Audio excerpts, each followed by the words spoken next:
El libro de Hebreos que estudiaremos este trimestre consiste en un retrato de Jesús que ejerce una fuerza cautivante sobre nosotros. Después de Daniel y Apocalipsis, es mi libro favorito, que al comienzo de mi ministerio traté de memorizar y espero poder completarlo algún día no muy lejano. Y aquí el autor, a quien Ellen G. White atestigua que es Pablo, describe a Jesús como el soberano del universo, entronizado a la diestra de Dios. Innumerables ángeles lo celebran, lo adoran y le sirven. Se ha ganado el derecho a gobernar porque mediante su muerte confirmó la destrucción del diablo. En Hebreos, Jesús también aparece como sumo sacerdote exaltado. Sin pecado y perfectamente santo, vive para siempre para ministrar en nuestro favor en el santuario celestial. Se ganó el derecho a hacerlo porque se ofreció a sí mismo como sacrificio perfecto, de una vez por todas, eficaz para todos y para siempre. Jesús también ha mediado un nuevo pacto entre Dios y su pueblo que permanecerá para siempre. Sin embargo, lo que atrae a los lectores del retrato de Jesús no es simplemente lo que Jesús ha hecho, sino también quién es Él. Él nació de una mujer como nosotros y fue tentado y ridiculizado como nosotros. Y aún así, Él está en el centro del poder del universo. Y cuando contemplamos la escena celestial, con sus diversos y magníficos seres celestiales, nuestra mirada es atraída por aquel que está en el centro de todo, quien sorprendentemente se parece a nosotros porque ha llegado a ser uno de nosotros. Jesús, nuestro hermano, está allí en el cielo, representándonos a pesar de las vergüenzas del pecado y la caída. En la persona de Jesús se cruzan tres dimensiones de la historia de la redención. La primera es la dimensión personal. Para los lectores fatigados de las luchas y las dificultades de la vida cristiana, Jesús será el autor y consumador de nuestra fe. Pueden mirar a aquel que también sufrió con los pecadores. La segunda es la dimensión colectiva, o sea, nacional. Y para el pueblo de Dios que viaja hacia la tierra prometida de Dios, Jesús será el nuevo Josué. Necesitan seguir su ejemplo. Y la tercera es la dimensión universal.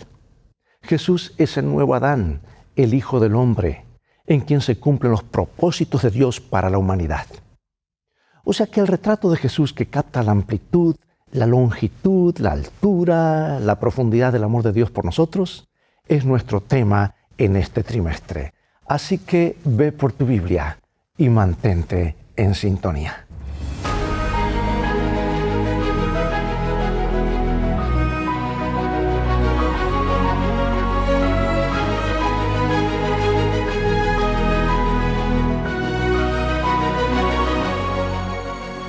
Comenzaremos con este versículo, Hebreos 10:36. Porque os es necesaria la paciencia para que, habiendo hecho la voluntad de Dios, obtengáis la promesa. ¿Alguna vez imaginaste cómo sería escuchar predicar a Jesús o a uno de los apóstoles? Sí tenemos extractos de escritos y resúmenes de algunos de sus sermones, pero estos brindan solo una idea limitada de cómo sería escucharlos. No obstante, Dios conservó en las Escrituras al menos un sermón completo para nosotros, la carta de Pablo a los Hebreos. Pablo, el autor de Hebreos, se refirió a su propia obra como una palabra de exhortación. Y esta expresión se utilizaba para identificar el sermón, tanto en la sinagoga como entre los primeros cristianos. Palabra de exhortación. Por lo tanto, se ha argumentado que Hebreos es el primer sermón cristiano completo que tenemos. Hebreos estaba dirigido a los creyentes que aceptaron a Jesús, pero luego experimentaron dificultades, al igual que nosotros. Algunos fueron públicamente avergonzados y perseguidos. Otros afrontaban problemas económicos. Muchos estaban cansados, agotados, que habían comenzado a cuestionar su fe. Pregunta, ¿alguno de nosotros o puede sentirse identificado con estos lectores de Hebreos? Sin embargo, el apóstol, con un sermón conmovedor, los desafió a ellos y por extensión a nosotros a perseverar en la fe en Jesús y a fijar sus ojos en Jesús, quien ahora está en el santuario celestial. Bueno, para entender el sermón y aplicar su mensaje a nosotros, necesitamos entender la historia de la congregación y su situación cuando recibió la carta del apóstol. ¿Cuál fue la experiencia de conversión de la audiencia de los hebreos. Vamos a Hebreos 2, 3 y 4. ¿Cómo escaparemos nosotros si descuidamos una salvación tan grande? La cual, habiendo sido anunciada primeramente por el Señor, nos fue confirmada por los que oyeron, testificando Dios juntamente con ellos, con señales y prodigios y diversos milagros y repartimientos del Espíritu Santo, según su voluntad. Bueno, este pasaje implica que la audiencia de hebreos no había escuchado a Jesús predicar. Recibió el Evangelio mediante otros evangelistas que les habían anunciado las noticias de la salvación. Y Pablo también dice que los evangelistas les confirmaron el mensaje y que Dios mismo había dado su testimonio con señales y prodigios. O sea que esto significa que Dios había brindado una confirmación experiencial del Evangelio mediante señales y otras obras poderosas, entre ellas los dones distribuidos por el Espíritu Santo. Y el Nuevo Testamento relata que a menudo habían señales como curaciones milagrosas, exorcismos y el derramamiento de dones espirituales que acompañaban la predicación del Evangelio en nuevos lugares. Al comienzo de la era cristiana, Dios derramó su Espíritu sobre los apóstoles en Jerusalén para que pudieran anunciar el Evangelio en idiomas previamente desconocidos para ellos y realizar milagros. Y Felipe realizó milagros similares en Samaria, Pedro en Jope y Cesarea, y Pablo a lo largo de su ministerio en Asia Menor y en Europa. Y estos hechos poderosos eran evidencias vivenciales que confirmaran el mensaje de salvación, o sea, el establecimiento del reino de Dios, la salvación de la condenación, la liberación de los poderes del mal. Y el Espíritu le dio a los primeros creyentes cristianos la convicción de que sus pecados habían sido perdonados.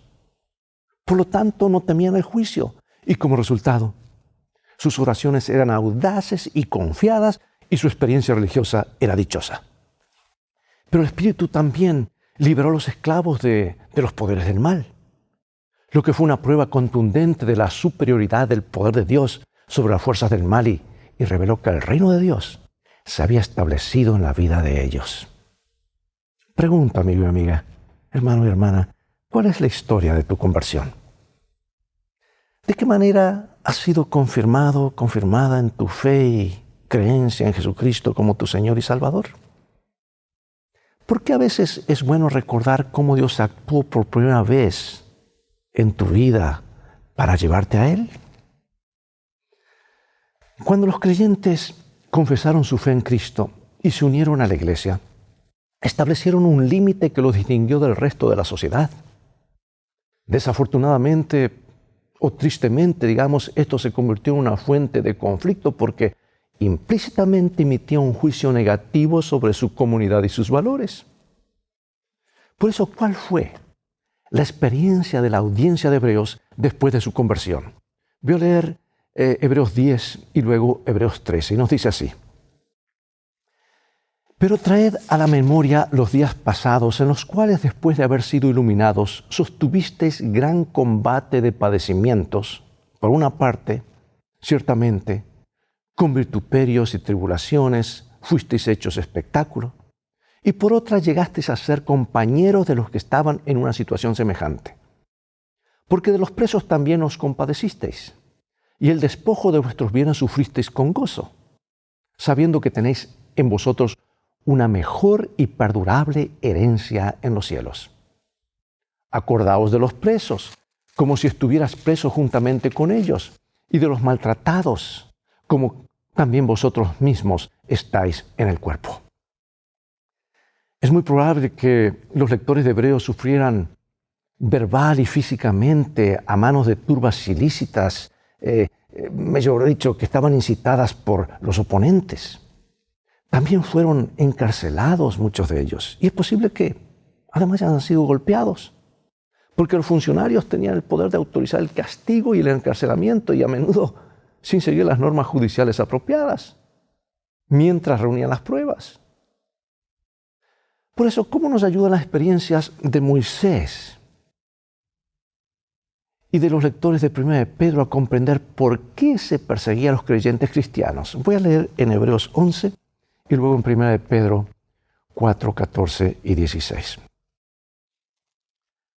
Por la fe Moisés, hecho ya grande, rehusó llamarse hijo de la hija de Faraón, escogiendo antes ser maltratado con el pueblo de Dios, que gozar de los deleites temporales del pecado, teniendo por mayores riquezas el vituperio de Cristo que los tesoros de los egipcios, porque tenía puesta la mirada en el galardón. Si sois vituperados por el nombre de Cristo, sois bienaventurados, porque el glorioso Espíritu de Dios reposa sobre vosotros. Pero si alguno padece como cristiano, no se avergüence, sino glorifique a Dios por ello.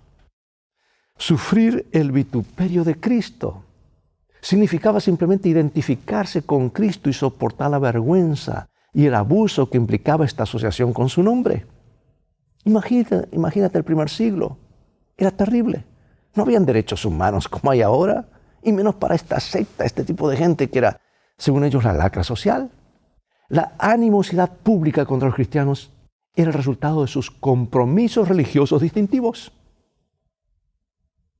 La gente puede sentirse ofendida por prácticas religiosas que no comprende o por personas cuyo estilo de vida y moralidad podrían hacer que otros se sientan culpables o avergonzados. Y a mediados del siglo I después de Cristo, Tácito consideraba que los cristianos eran culpables del odio contra la humanidad. Cualquiera sea la razón exacta de esa acusación, indudablemente falsa, muchos cristianos primitivos, como aquellos a quienes Pablo le había escrito esta carta, estaban sufriendo por su fe. Toda persona, ya sea cristiana o no, sufre. Sin embargo, ¿qué significa sufrir por causa de Cristo? Y otra pregunta, ¿cuánto sufrimiento enfrentamos por causa de Cristo? ¿Y cuánto se debe a nuestras propias decisiones? Porque a veces nos traemos problemas a nosotros mismos. Amados, los lectores de Hebreos lograron retener su fe y compromiso con Cristo a pesar del rechazo y la persecución. Sin embargo, el conflicto hizo mella a largo plazo, les afectó. Pelearon la buena batalla y salieron victoriosos, pero también estaban cansados. ¿Y cuáles eran algunos de los desafíos que enfrentaban los creyentes que también nosotros enfrentamos hoy? Leeré varios versículos de Hebreos 2, Hebreos 3, Hebreos 10, 12, después del capítulo 13. Son varios versículos, sígueme. Pues en cuanto Él mismo padeció siendo tentado, es poderoso para socorrer a los que son tentados. Mirad, hermanos, que no haya ninguno de vosotros corazón malo de incredulidad para apartarse del Dios vivo, antes exhortados los unos a los otros cada día, entre tanto que se dice hoy, para que ninguno de vosotros se endurezca por el engaño del pecado. No dejando de congregarnos como algunos tienen por costumbre, sino exhortándonos, y tanto más cuando veis que aquel día se acerca. Por lo cual, levantad las manos caídas y las rodillas paralizadas. Permanezca el amor fraternal. No os olvidéis de la hospitalidad, porque por ella algunos, sin saberlo, hospedaron ángeles. Sean vuestras costumbres sin avaricia, contento con lo que tenéis ahora, porque Él dijo, no te desampararé, ni te dejaré. Hebreos nos dice que los lectores siguieron teniendo dificultades. Continuaron los ataques verbales y probablemente de otro tipo contra su honor. Y algunos creyentes todavía estaban en prisión, algo que pudo haber agotado a la iglesia económica y psicológicamente. En otras palabras, estaban cansados y fácilmente podían desmayar. ¿Sabes que es habitual entre las personas y las comunidades que después que pasa la emoción de la victoria, las defensas psicológicas y de otro tipo se relajan y se vuelven más vulnerables al contraataque de sus enemigos? La fuerza que una persona o comunidad movilizó para enfrentar una amenaza inminente es más difícil de reunir por segunda vez. ¿Qué le pasó a Elías? Comenta mi autora favorita, Elena de White, la profetisa del pueblo de Dios. Pero una reacción que con frecuencia sigue a los momentos de mucha fe y de glorioso éxito oprimía a Elías. Temía que la reforma iniciada en el Carmelo no durase y la depresión se apoderó de él. Había sido exaltado a la cumbre de Pisga, ahora se hallaba en el valle. Y mientras estaba bajo la inspiración del Todopoderoso, había soportado la prueba más severa de su fe. Pero en el momento de desaliento, mientras repercutía en sus oídos la amenaza de Jezabel y Satanás prevalecía aparentemente en las maquinaciones de esta mujer impía, perdió su confianza en Dios. Había sido exaltado en forma desmedida y la reacción fue tremenda. Y olvidándose de Dios, Elías huyó hasta hallarse solo en un desierto deprimente. En la realidad, amigo y amiga, piensa en esos momentos en los que fracasaste en tu vida cristiana y trata de comprender las circunstancias y los factores que contribuyeron al fracaso. ¿Qué podías haber hecho diferente? ¿Qué podía yo haber hecho diferente? Analicemos ahora de qué manera Dios ayudó a Elías a recuperarse del desánimo. Y vamos a la historia original en 1 Reyes 19, en el libro 1 Reyes capítulo 19, del 5 al 18. Dice: Y echándose debajo del enebro se quedó dormido, y aquí luego un ángel le tocó y le dijo: levántate, come. Se levantó pues y comió y bebió. Y fortalecido con aquella comida, caminó 40 días y 40 noches hasta Horeb, el monte de Dios. Y allí se metió en una cueva donde pasó la noche. Y vino a él palabra de Jehová, el cual le dijo: ¿qué haces aquí, Elías? Él respondió: he sentido un vivo celo por Jehová, Dios de los ejércitos, porque los hijos de Israel han dejado tu pacto, han derribado tus altares y han matado a espada a tus profetas, y solo yo he quedado, y me buscan para quitarme la vida. Él le dijo: sal fuera y ponte en el monte delante de Jehová. Y aquí Jehová que pasaba, y un grande y poderoso viento que rompía los montes y quebraba las peñas delante de Jehová.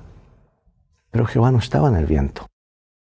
Y tras el viento un terremoto, pero Jehová no estaba en el terremoto. Y tras el terremoto un fuego, pero Jehová no estaba en el fuego. Y tras el fuego un silbo apacible y delicado.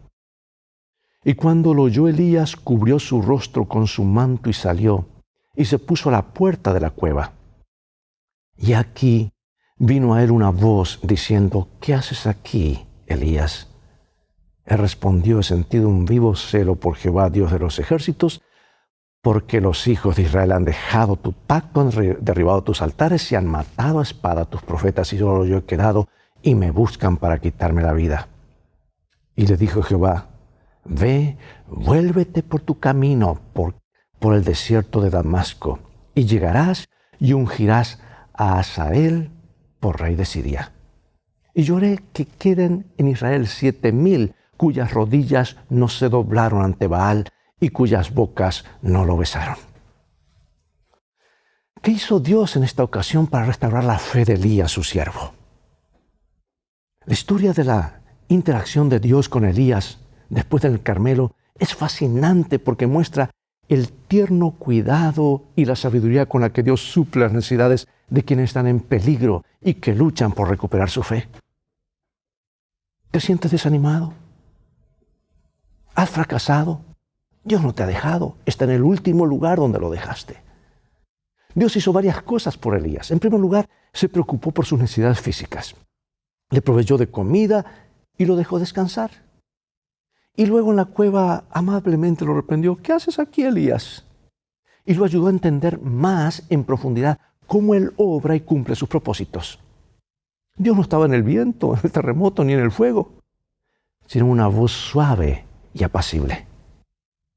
Entonces Dios le dijo a Elías, Dios no solamente dijo, sino que le dio una obra que hacer y lo tranquilizó.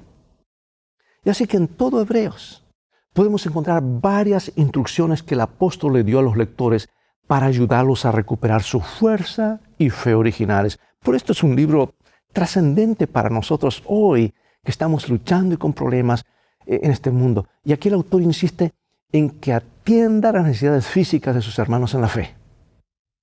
Sugiere que debían practicar la hospitalidad y visitar a los presos, lo que implicaba atender sus necesidades. Y el apóstol exhorta a sus lectores a ser generosos, recordando que Dios no los abandonará. Y Pablo también los reprendió y los animó. Les advirtió que no perdieran el rumbo y que no tuvieran un corazón pecaminoso e incrédulo. Y los animó a crecer en su conocimiento de la fe. Pero también les señaló la importancia de la asistencia constante a las reuniones de la iglesia. En resumen, sugirió que avanzaran juntos, que se animaran unos a otros y que se motivaran a tener amor y a hacer buenas obras. Pero también exaltó a Jesús y su ministerio en el santuario celestial en favor de ellos. Veamos ahora qué aspecto resalta Pablo aquí especialmente con respecto al tiempo. Vamos a Hebreos 1:2. Hebreos 1:2. En estos postreros días nos ha hablado por el Hijo, a quien constituyó heredero de todo y por quien asimismo hizo el universo. Y acá hay un elemento muy importante que el apóstol enfatiza, que le agrega urgencia a su exhortación. Los lectores están viviendo los postreros días y más promesas están a punto de cumplirse. Es interesante cómo veremos que a lo largo del documento Pablo compara su audiencia con aquella generación del desierto que se encontraba en la frontera de Canaán, lista para entrar a la tierra prometida. Y les recuerda, porque aún un poquito y el que ha de venir vendrá y no tardará. Y luego los anima y les dice, pero nosotros no somos de los que retroceden para perdición, sino los que tienen fe para preservación del alma. Y con esta última exhortación les recordaba a ellos y a nosotros los peligros que históricamente ha experimentado el pueblo de Dios justo antes del cumplimiento de las promesas de Dios. ¿Sabes que el libro de Números habla de esto mismo? Porque el registro bíblico dice que 2 veces, justo antes de entrar a la tierra prometida, Israel sufrió importantes derrotas. La primera vez, registrada en Números 13 y 14, nos habla de las dudas que varios dirigentes dispersaron entre la congregación e hicieron que le faltara fe a Israel. Y como resultado, la congregación decidió nombrar un nuevo líder y regresar a Egipto, justo en el momento en que estaban a punto de entrar a Canaán. Y la segunda vez, los israelitas se enredaron con la sensualidad y la adoración falsa de Baal Peor. Si bien Balaam no pudo invocar maldiciones sobre los israelitas, ¿sabes que Satanás usó las tentaciones sexuales para llevar a Israel a la adoración falsa y al pecado y para provocar el disgusto de Dios sobre ellos? Y el apóstol advierte a los lectores de Hebreos acerca de ambos peligros. En primer lugar, los exhorta a que se aferren a la confesión de su fe y fijen sus ojos en Jesús. Pero en segundo lugar, los exhorta contra la inmoralidad y la codicia. Y finalmente, los exhorta a observar y obedecer a sus líderes. Por eso, tomando en cuenta nuestra interpretación del estado de los muertos, que no bien cerramos los ojos al morir, lo siguiente que veremos es la segunda venida de Jesús, pregunto, ¿en qué sentido podemos decir que todas las personas han vivido en los últimos días? Ponte a pensar en este concepto. Mueren, cierran los ojos. Llegó su último día. Lo próximo es Jesús viniendo. Yo quiero finalizar con esta ilustración y una cita inspirada de algunas preguntas de reflexión. Cuando Beethoven, el gran compositor, tenía apenas 5 años de edad, tocaba el violín bajo la tutela de su padre. Cuando tenía 13 años ya era concertista. A los 20 años estudió con músicos de renombre como Haydn y Mozart. Y a medida que Beethoven desarrolló sus habilidades, se convirtió en un compositor prolífico. Su entusiasmo por la música hizo realidad varias sinfonías majestuosas que duran hasta el día de hoy. No como la música popular que entra, se va y cada año desaparece. O sea, un puñado de conciertos para piano, escribió y numerosas piezas de música de cámara. Su amor por la música lo impulsó cada vez más hacia sus logros musicales. Sin embargo, Beethoven no era ajeno a las dificultades. Cuando todavía tenía 20 años, comenzó a perder la audición. Y cuando cumplió los 50, Beethoven estaba completamente sordo. Ahora imagínate lo que eso significó para él como músico. Ponte también en el lugar de la audiencia de Hebreos. Sucede con frecuencia que en el apogeo de su entusiasmo cristiano, de repente ocurre un desastre inesperado. ¿Cuál sería tu reacción si te ocurriera lo mismo? O tal vez estás pasando por una crisis y estás allá en el fondo, por decir así. Mira esta cita hermosa. Profetas y Reyes, página 121. Para los desalentados hay un remedio seguro: fe, oración y trabajo. La fe y la actividad impartirán una seguridad y una satisfacción que aumentarán de día en día. ¿Están tentados a ceder a presentimientos ansiosos o al abatimiento absoluto? En los días más sombríos, cuando en apariencia hay más peligro, no teman. Tengan fe en Dios. Él conoce vuestra necesidad. Tiene toda potestad. Su compasión y amor infinito son incansables. No teman que deje de cumplir su promesa. Él es la verdad eterna. Nunca cambiará el pacto que hizo con los que le aman. Y otorgará a sus fieles siervos la medida de eficiencia que su necesidad exige. El apóstol Pablo atestiguó: me ha dicho, bástate mi gracia, porque mi poder se perfecciona en la debilidad. Por lo cual, por amor a Cristo, me gozo en las debilidades, en afrentas, en necesidades, en persecuciones, en angustias, porque cuando soy débil, entonces soy fuerte. Por eso pregunto, ¿qué cuidado debemos tener para reprender a una persona desanimada? ¿Qué similitudes encuentras entre la experiencia de los lectores de Hebreos y la de la iglesia de la Odisea, de Apocalipsis 3, 14 al 22? ¿De qué manera nuestra experiencia hoy, 2000 años después, es similar a la de ellos? ¿Y qué podemos aprender de las similitudes?